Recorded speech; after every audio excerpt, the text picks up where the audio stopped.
all it takes to succeed in this town is just to show up. Say what you mean what you say, showing up on time. My one piece of advice is show up every single day on time and do your job. I just let my own personality come out. Never take advice from someone that's never been where you're going. Just showing up, literally when you say you're going to show up, already gets you light years ahead of everybody else. You know, some people are really fucking good at their job, like high level, top notch craftsmen, but they also happen to be drunk assholes. Your best ability is availability, right? I just let my own personality come out. I always wanted to kind of do what you do and do stuff that's borderline inappropriate, but I was always capped. I guarantee you there'll be opportunities that come your way that you never thought were even imaginable. You want to be the guy that the owner can count on. Just showing up as my authentic self, and I'm having a blast.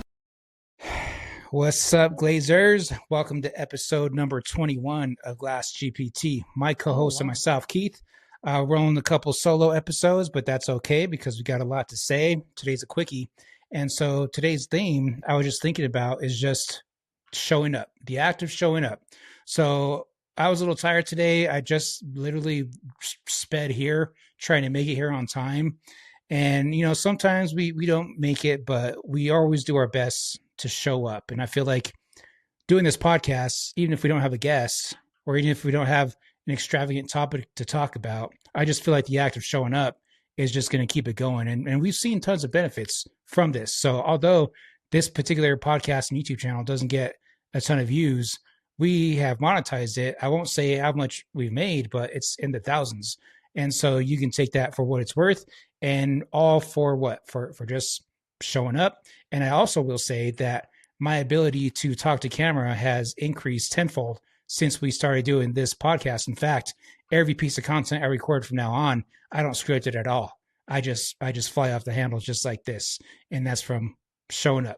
So what about you, Keith? What, you got some showing up stories that relate to this? I absolutely do, but I just want to double back on what you just said. Even if nothing was monetized and no business was gained from that, the personal growth on being able to speak to a camera is almost very equivalent to public speaking, because I've been doing some public speaking too. And I feel like us just putting these reps in, getting our 10,000 hours in, has made me a better speaker in general. So yeah, showing up.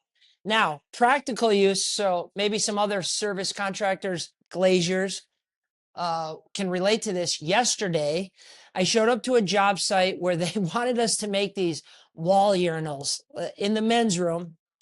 Not that we wouldn't do them in women's rooms, it's just I haven't seen any wall urinals in the women's room. And so we got there, they wanted these laminated like pieces of glass in between the wall urinals, kind of got a radius on it, white laminate inner layer. The contractor said, I reached out to two other glass companies, and when I told them what they were, they kind of scoffed at me and said, yeah, we don't want to do this. When I showed up, like you said, show up. I showed up with a smile on, shook everybody's hand, brought the energy in the room up, because there was a designer there, the builder, job site attendant, and then the general manager from the clubhouse. I can't prove this, but I feel like the way I approached that and came up with a solution to solve their problem, generated them to be in a positive mindset. Hey, what about, remember we were talking before Keith got here, we need someone to get those shelves for that wine room that's being built by the trim carpenter. And what about the glass that's going above the bar? Now, this ended up, just to put some context to it, ended up being another $8,500 change order on top of the wall urinal. So just showing up to the jobs without any expectations, having a positive mood, trying to be collaborative, will a lot of times put the other side into a positive mood. And then it almost triggers reciprocity. They're almost like grateful that you're willing to help at such a high level that they're like, well, oh, what about this other thing we can give to him? And I feel like that came from just showing up. So I think it's massively important to just show up, even if you don't want to. Yeah, you know, I was at a job earlier this year in Steamboat Springs. I do a lot of work there. And at the end of the job, it was a banger job, some grid doors, some trick stuff.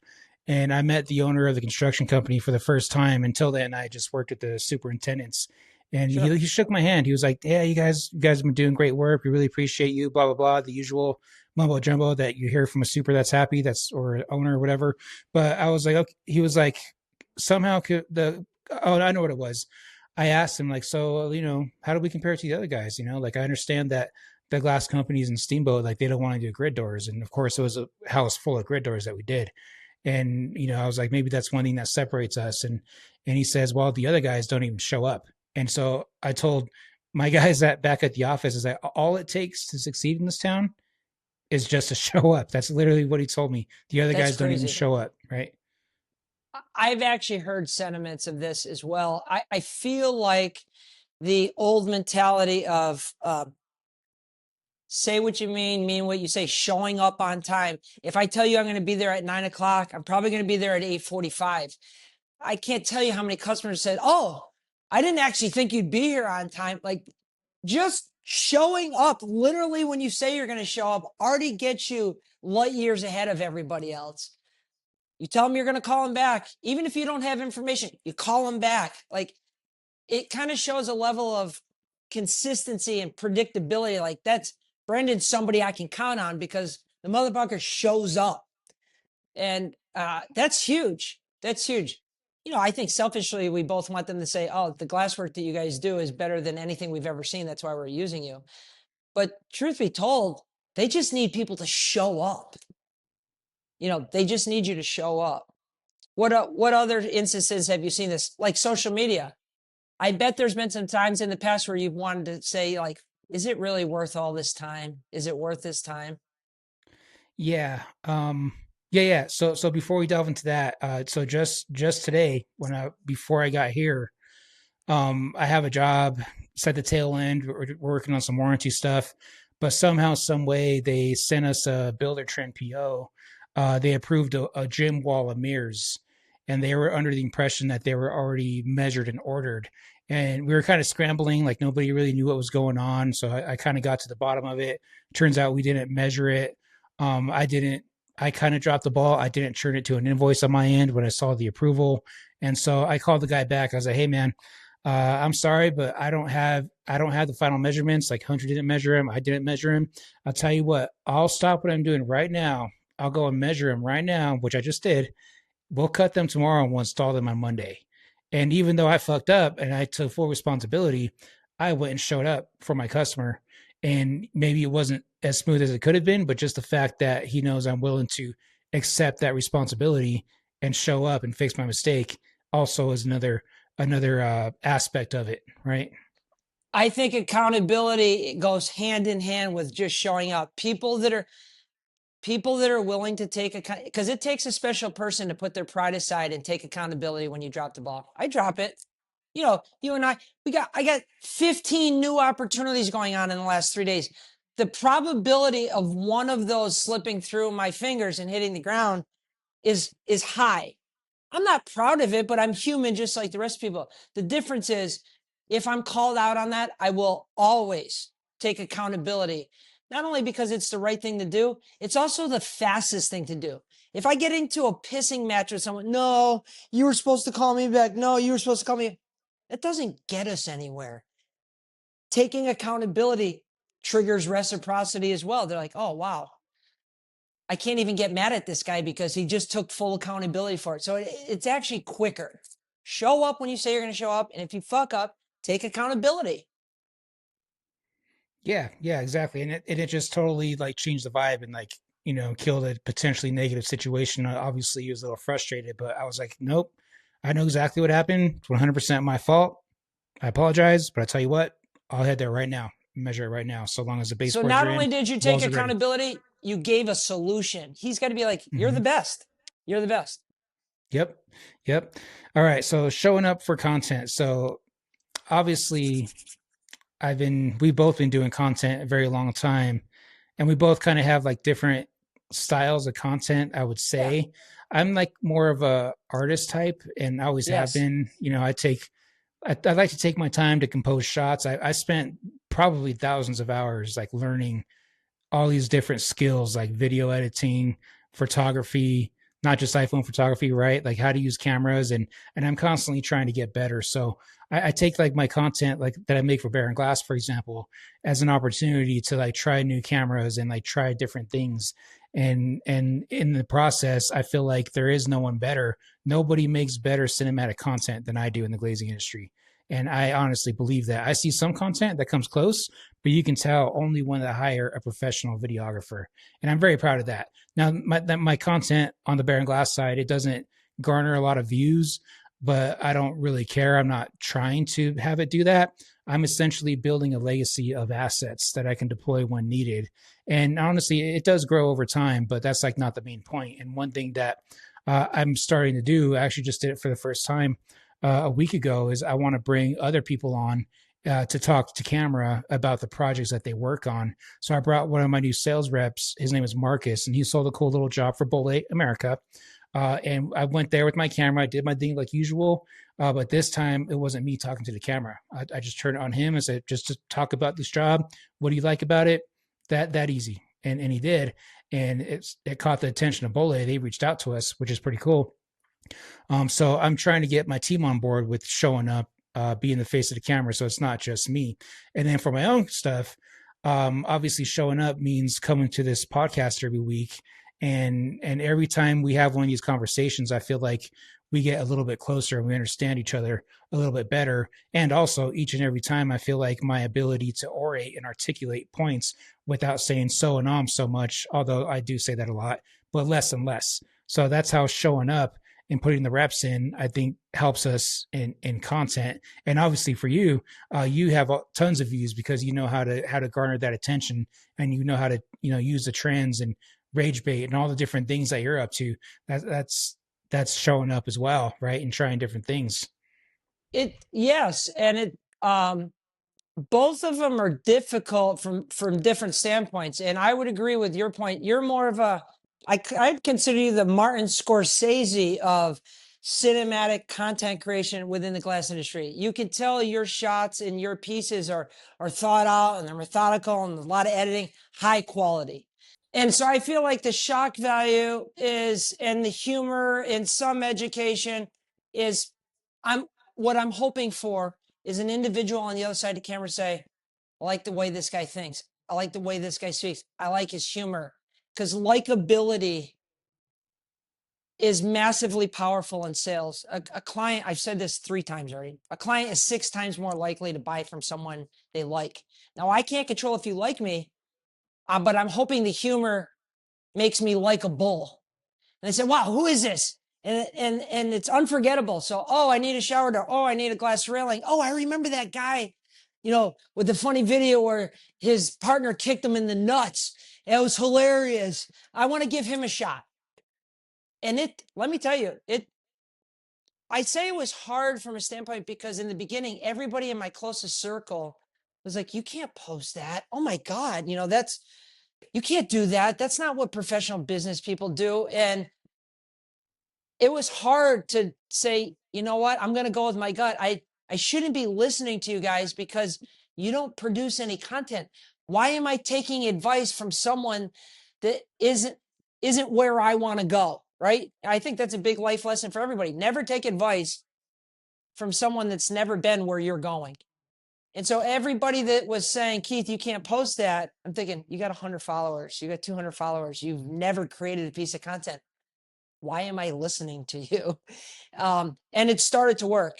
I would say probably in the last 6 months, I've started to like climb out of this plateau and start going up. And I love it. I truly love it. I never thought I would ever make money off of it. I always hoped, but that was really never my intentions. My intentions were to bring awareness to our company.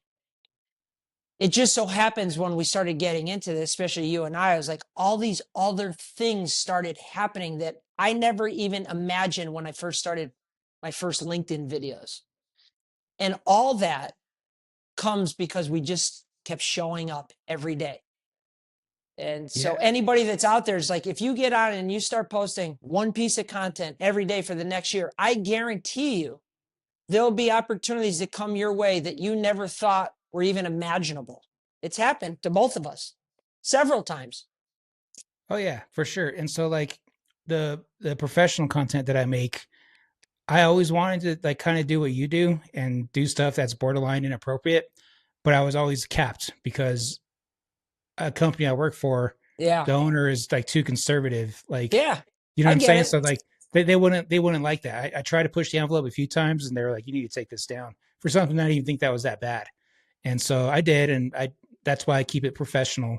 But then when I started this YouTube channel, I just let my own personality come out. Right, I curse all the time. You know, doesn't make any difference. Yeah, and just showing up as my authentic self, and I'm having a blast doing this Isn't it podcast. funny, Brandon? Yeah, Our whole lives as kids, people would say, just be yourself. Oh, you got a job interview? Just be yourself. Oh, you're going to go meet new people or do public? Just be yourself. Then we get online. They say, oh, no, you can't do that. You can't do that. That's over the top. It's like, whoa, so you don't want me to be myself. And so it's like, yeah, it's exactly like fuck that. them. That's how people treat it. Like you're going to a job interview. You know, they just don't understand. They don't get it. They don't understand. Yeah. Yeah. So I want to talk about like showing up in glazing, right? And just the Ooh. power of that. So I had a podcast. I was on Merv's podcast, and he was asking me about the youngins, the next generation, and what do I think is wrong with the next generation, so on and so forth. And he asked me, I remember what it was. He asked me if there is one piece of advice that you can give to a person starting at your company, what would it be? And my one piece of advice is show up every single day on time and do your job.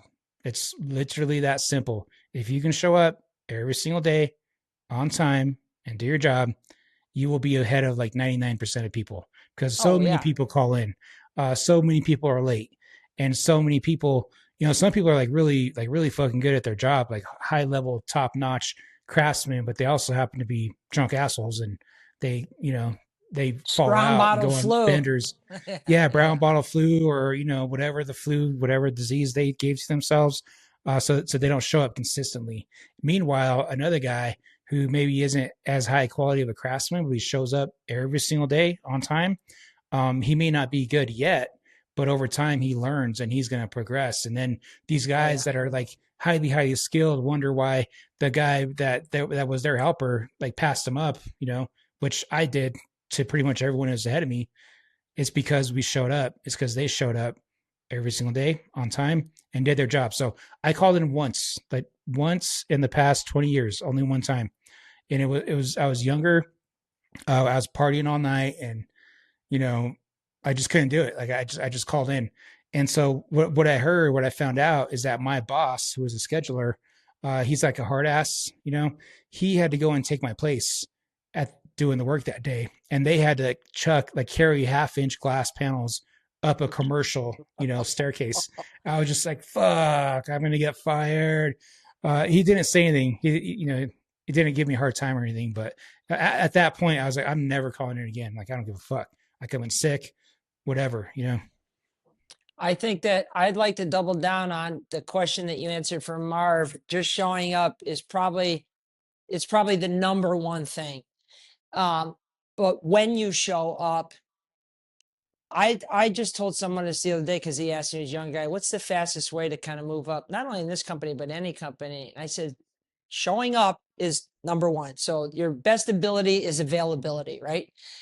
However, I've also noticed you always want to be that guy because every now and then the boss or supervisor is going around, they need somebody to do something at a time that nobody's expecting, meaning after hours, Saturday.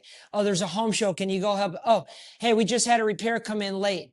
I'd always tell them, do everything in your, if you truly want to get ahead as fast as possible, you want to be the guy that the owner can count on. That is the fastest way for upper management to say, hey, if we were going to start this new division or we got to branch off or we need another lead, what about fucking Brendan? Motherfucker raises his hand every time I ask, hey, can you go do this? Hey, can you go do that? Take it on the chin and do it. A, because you're getting another rep in, which means you're going to get that much better. But even more importantly, they're going to see you as the ultimate team player. Everybody wants to be surrounded by a team player. And so we got a couple guys that do that, and they're perfect examples. Some of them are minority owners now. When they started off with us 15 years ago, they just raised their hand on everything. I'll do this Saturday. I'll go in on Sunday. Oh, that door's got to get in before the daughter-in-law comes. Her wedding's next weekend. I'll go do it after hours. And if it's a good owner and the culture's good, they pay attention. They might not say something in the moment, but that sticks and they never forget. And when that opportunity finally comes along, they're going to go back and remember that time that you were raising your hand wanting to do that extra work. And so I think that's a good piece of advice that you gave to Murph. Show up and don't be afraid to get your hands dirty. Yeah. So I told you the story last week, or maybe it was 2 weeks ago, when we were talking about like what was the biggest, or anxiety the first time you had a lot of responsibility. And I told you the story of how I was a young kid. I wanted to be a lead. I wasn't a lead for years, but finally I got my chance. But it wasn't only just moving into a van, but it was also taking on an entire division, like up in the high country here. That's right. And I got that opportunity because of what you just described. I worked every Saturday, a lot of Sundays, after hours, came in early, never called in. And because of that, I got this opportunity to lead up, a whole division. Now as a young kid. And it just goes on and on from there. So I'd be willing that's to proof bet, of what you just talked about. Yeah. I'm willing to bet that your owner at the time didn't even think about posting that out. They probably said, geez, man, it'd be nice if we could branch off into another territory. Only if we had someone we can count on. Oh, wait, we got this young guy that's ambitious as fuck. We can count on him all the time. He's always showing up. He's responsible. He's ambitious. Let's give Brandon a shot. And you got it. So your hard work and effort and commitment opened an opportunity that might never have happened if you were never there. You know what I mean? Like he might never even have branched into that area if you never showed up at that company. Yeah, So exactly. And so respect. I've never been a partner or an owner at any glass company I ever worked at. I always knew that I probably wanted to be one day. But I thought about it, and I was like, I don't like dealing with people's problems. I'm not sure if it's for me, but now I have an opportunity, so I don't want to jinx anything. But now, be the same kind of thing because I've been showing up and killing it, building, showing up in a different way, right? Like teaching people how to do things in in 2026, the iPad way, the AI way, the modern way of doing things, like bringing everybody up, including my boss, right? So now I have an opportunity that I'm pretty much locked in now into a partial ownership of the company I'm at. And that's because awesome. I showed up. I show up and I do what I have to do, So I think People that's can count on you. yeah, exactly. And he's not worried about it at all. I'm not worried about it at all because we can both count on each other. In fact, he said he was down to come on board, to come onto the podcast. And so I want to see if I can get him on here next week or so.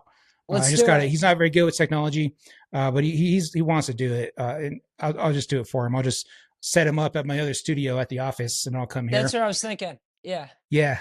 Yeah. So let's try to set that up for next week. I think that'd be really cool because then I can clip out those shorts and play them on the Bear and Glass Instagram. I don't play any of these on the Bear and Glass Instagram because this is us, So I think that'd be really cool because he says he watches the shorts all the time that come out of this podcast, which is pretty cool. That's awesome. Yeah. What's his name? His name is Bobby Barron. Oh, I've met with you at Glass Build before. Yeah. Yeah. So we've been rolling together for nearly 3 decades. Like he was my mentor back at our old company. That's cool. He's the owner here. I've been here for like 8 years or so. So it's almost like we've been together this whole time. And, it goes back that far. Well, I hope he does it. That'll be cool. That's very progressive. Yeah. All right. What else is shaking? I don't know, man. What have you been up to lately? Like I was watching this podcast. Like I'm a camera nerd, so I watched this podcast called Petapixel, and I love it because they're YouTubers, but they also have a podcast, kind of like what I'm doing, much smaller level. Yeah. And like they have like these little segments that they do every week that maybe we can like start to explore. Like they always have a cool intro, like it's the same every time with cool music, like after the intro, and then at the end they read comments and they answer questions from last week's comments to the YouTube. So I think once we get big, we can start doing that. We can start doing it now. If you have questions for us, leave them in the comments and we'll address them at the end of next episode. But towards the end of the episode, they basically say, that there's four of them sometimes there's only three, but each person just tells me like what they're up to that particular week. So maybe as an experiment, we can try it. So Keith, what have you been up to this week? Okay. Anything interesting? This week in particular, I got a phone call from a commercial contractor for a mid-rise, not high-rise, mid-rise. I believe it's, I don't know, 12 units, 14 or 12 floors, 14 floors. We bid it in December. Sometimes you bid these and, you touch on them, but if they're not even out of the ground, you kind of forget about them. Well, they called this week and they wanted to add to the scope. So at first it was showers. Now they want mirrors and their amenity center. It's a bunch of all glass offices. So right now I am knee deep in the weeds, kind of making sure all my pricing's right, crossing all the T's, dotting all the I's, and doing some social media stalking on the powers that be at this company to make sure I can get in their good graces. So when they do get my final hard bid, even if it's a little bit higher than some of the other people, hopefully they'll still select us because they can trust us because we show up and we've always been showing up. So right now I'm currently working on chasing down that big deal. How about you? What are you working on currently? So there I go saying so again, but at least I'm aware of it. Don't say so. Okay. This week and last week, but more so this week, I have a couple sales reps. It's like Bobby and myself and two sales reps. So for a minute, Bob wanted to like retire and like kind of step away. So I kind of took his spot and I kind of like tried to delegate what I was doing to like the other guys to kind of keep the train going. But anyway, he got bored and he came back, which is okay because I don't like being the boss anyway. Like, so he's back, which I love because I don't like dealing with people's feelings because I'm a dick. Anyway, he's back. And so like I'm back to my realm of like sales and being the salesman. Vice president of sales is my position. That's what I wanted to be. And by the way, I wanted that because at my old company, I'll just say it was DGI.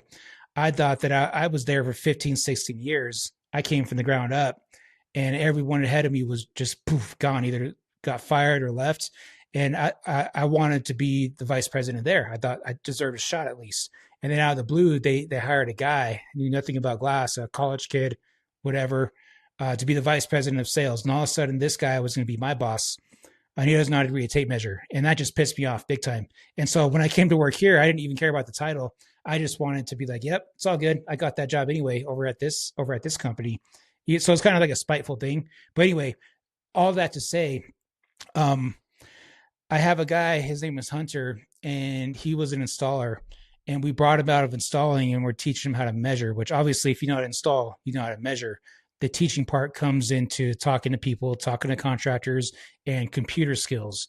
And he's been killing it. Like he gets on that computer. He can order glass just as fast as I can. He's even got to the point where he's like showing me things, how to do things.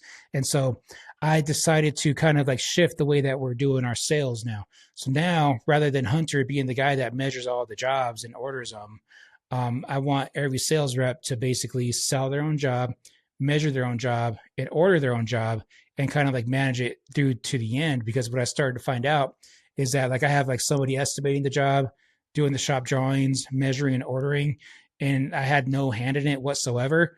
And like these are customers I've had for like decades. And now they ask me questions, I don't know what the fuck's going on. So I'm like, I got to get back in it. And I wanted to give Hunter his chance.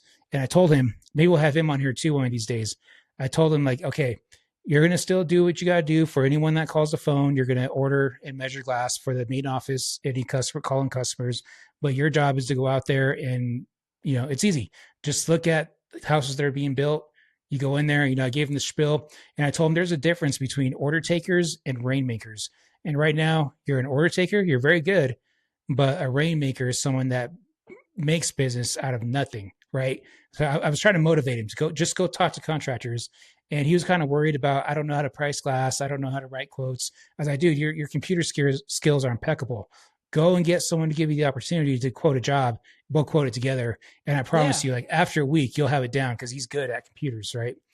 So that's pretty exciting. I gave this guy a chance. Cool. And I don't think he's going to let me down.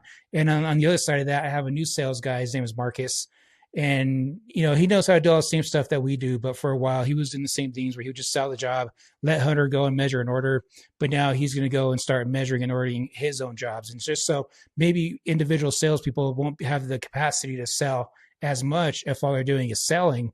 But I think the relationships are more important, and the relationships are going to go deeper when the one guy that sells a job also measures the job, also kind of manages, like maybe not show up at every single install, but if it's a big job or custom details, maybe show up that first day, kind of show the guys where all the stuff goes, maybe point out things that aren't super obvious, like on the job ticket that, some of these houses, they got so much glass, the job tickets are like this thick. So details are easily overlooked. So, just kind of a shift in the way that we handle our sales is what I'm up to this week. That was a really long way to say that. That sounds actually really cool. I'm excited to hear how that progresses. And I'd love to ask Bobby, because you're tied into it, and I imagine you think it's going well because it sounds like it is. I'd be interested to see what he thinks of it and how that's going. But we kind of run our business very similar to what you're got going on there, and it's done well for us. Relationships matter. People, again, I said it earlier, people buy from people they like, and the more time they spend with them, the more likely it is that they're going to have a very good relationship. And so I think that's smart on your behalf. Yeah, for sure. And it all goes back to showing up. Showing up. Show up at the job site. Let me bid your shower doors. Okay. You show up in the emails, get back to him right away. I'm working on it. You show up in the follow up. You show up at the measure. You show up, talk to the homeowner. Show up, talk to the designer. And then when the install comes, show up. And then if there's a warranty years later, show up again, but this time with the giant camera so you can take advantage of the opportunity, which is what I do. That's smart. Yeah, because we don't usually get to see it after it's done. So you go for that. I do the same thing. That's smart. Yeah, so I'm going for a warranty tomorrow for one of my good customers. We did this like pretty massive house. It was interior railing on standoffs. I made content about it when it was new, like 2 years ago. And it crushed. It crushed for us. Q railing standoffs. First time I worked with Q railing was because of that job. The content that I made for that job. They reached out to me and hired me to do a couple of things. But yeah, this really badass job. And last time I was there, I was just making content on my iPhone and a gimbal.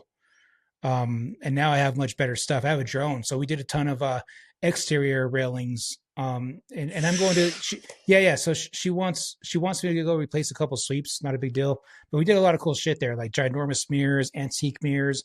And so I have my drone, and I know she's really nice. So I'm going to ask her, I'm going to, replace her sweeps. I think she has one piece of glass she wants me to measure. I'm just going to ask her if I can fly my drone around. Not anywhere near the light fixtures, but just in like the wide open spaces, and for sure fly it around the exterior so I can make some cool cinematic content of That'll the exterior railing. sick. Oh, I'm looking That's what I'll forward be to doing seeing tomorrow. that. Yeah. Cool. All right. I think this was pretty good.